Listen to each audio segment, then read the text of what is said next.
Hi hello అండి, welcome back to my channel.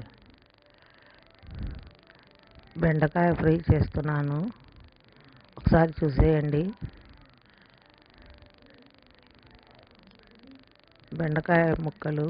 బెండకాయలు బాగా వాష్ చేసుకున్నానండి. వాష్ చేసుకొని సన్నగా ముక్కలు కోసి పెట్టుకున్నాను. బెండకాయలు మొత్తము స్టవ్ మీద బాండీ పెట్టి ఆయిల్ వేసుకుంటున్నాను. 2 స్పూన్స్ ఆయిల్ అండి. 2 స్పూన్స్ ఆయిల్ వేసుకున్నాను. సరిపోదేమోనని ఇంకొక స్పూన్ వేసానండి. 3 స్పూన్స్ వేసుకున్నాను. మొత్తము ఆవాలు వేస్తున్నానండి. 1 స్పూన్ ఆవాలు ఉంటాయి. మీకు రాదని కాదండి, నేను చేసే దాంట్లో ఒకసారి చూసేయండి. బెండకాయ ఫ్రై. ఒక రెబ్బ కరివేపాకు వేసుకున్నానండి, ముందే వాష్ చేసి పెట్టుకున్నాను. ఇప్పుడు కోసుకున్న బెండకాయ ముక్కలు వేసేసానండి. బెండకాయ ఫ్రైకి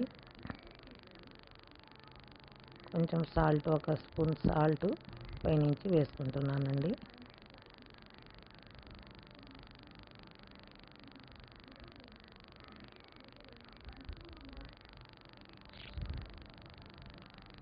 వేసుకొని ఒకసారి బాగా కలుపుకుంటున్నాను.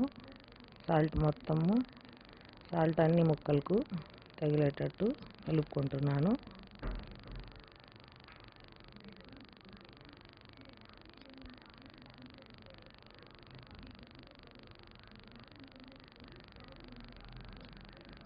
చిన్నగా కలుపుకోవాలండి. బెండకాయ ముక్కలు మొత్తము చిదురు అయిపోకుండా.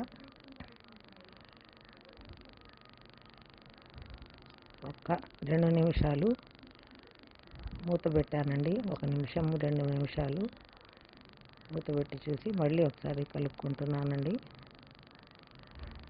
ఇది అన్నంలో కలుపుకున్న వేడి అన్నంలో కలుపుకొని తిన్నా బాగుంటుందండి, టేస్టీగా ఉంటుంది.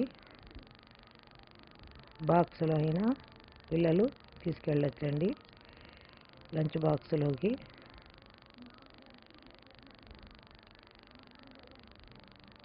మార్నింగ్ లేస్తే ఏవో ఒక పనులు ఉంటాయి కదండి, గబగబా పిల్లలు స్కూల్కి వెళ్ళడము, పెద్దవాళ్ళు డ్యూటీకి వెళ్ళడము, ఇంకా ఏదో ఒకటి చేసుకొని లంచ్ బాక్స్లోకి తీసుకెళ్ళాలండి.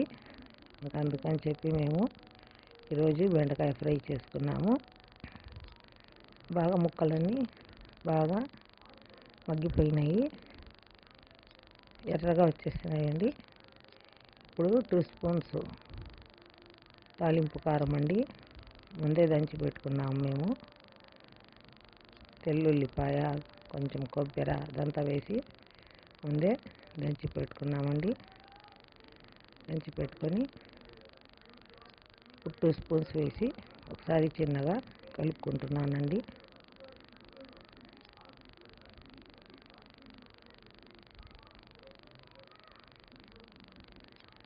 రెడీ అయిపోయిందండి బెండకాయ ఫ్రై. చాలా టేస్టీగా ఉంటుందండి, పిల్లలు బాగా తింటారండి. కారం కొంచెం తక్కువగా వేసుకుంటే చిన్నపిల్లలైనా కానీ బాగా ఇష్టంగా తింటారండి బెండకాయ ఫ్రై. నా ఛానల్ సబ్స్క్రైబ్ చేసుకొని వాళ్ళు సబ్స్క్రైబ్ చేసుకోండి, షేర్ చేయండి, లైక్ చేయండి, సబ్స్క్రైబ్ చేసుకోండి ప్లీజ్.